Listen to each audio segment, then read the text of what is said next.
Check it out, guys. I think I've just blown the whole conspiracy wide open. I now have absolute proof with the P900 that NASA has been lying to us about lights on boats. This is what they really look like with the P900.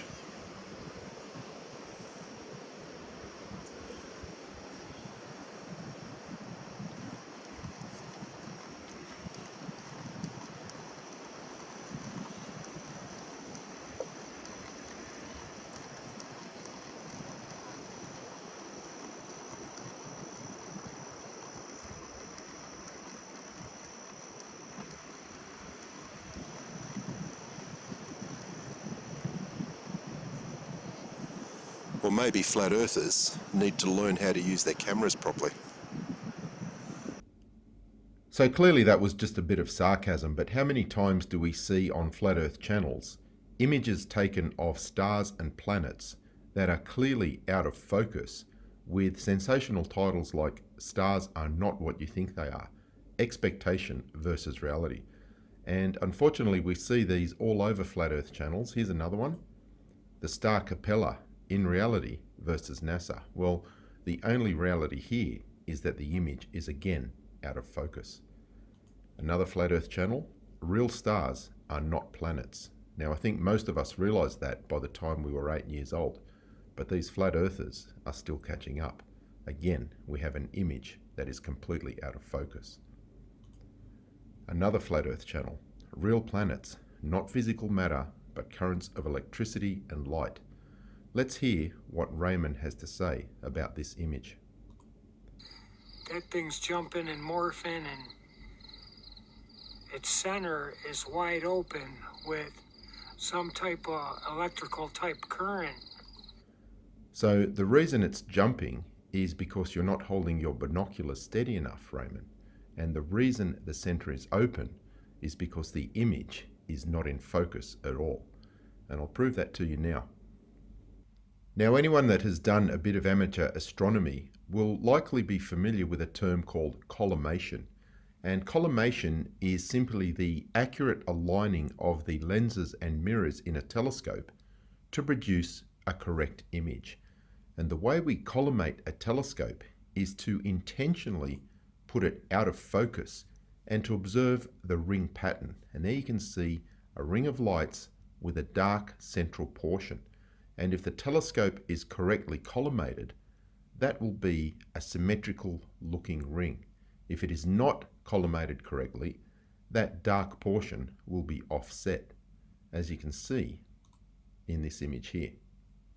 We have a correctly collimated telescope on the right, and this one is incorrectly collimated. And the way we get that pattern is to deliberately put the telescope out of focus.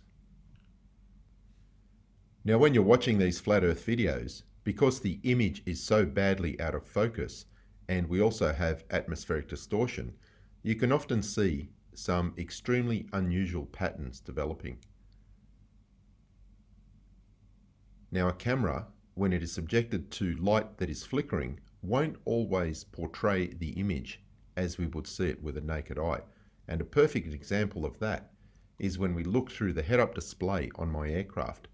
To the naked eye, the symbology is bright and sharp and does not flicker.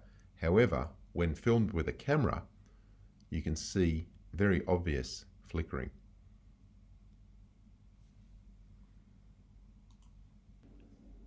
So I'll play some footage taken the other night with my own telescope, intentionally putting the image out of focus, and you will see similar patterns occurring. Now, the telescope is quite stable on a heavy equatorial mount, but you will still see the effects of atmospheric distortion.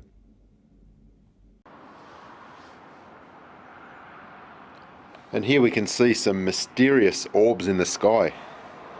I wonder what they could be.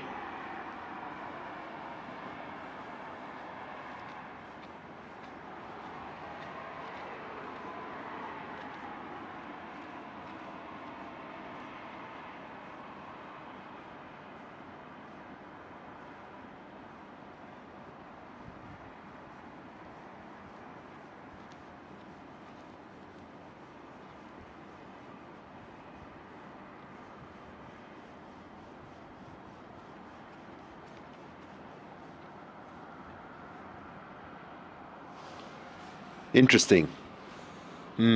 That's interesting.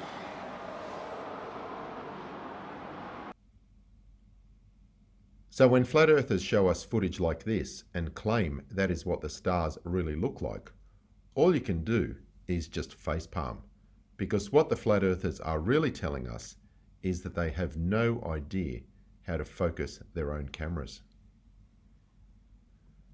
So if you're a flat earther with a camera or a telescope, before wasting your time making videos that are completely out of focus again, I strongly recommend you check out this channel, Movie Vertigo. He is not a flat earther, and he really knows how to focus a camera. Some of the videos on this channel are just incredible.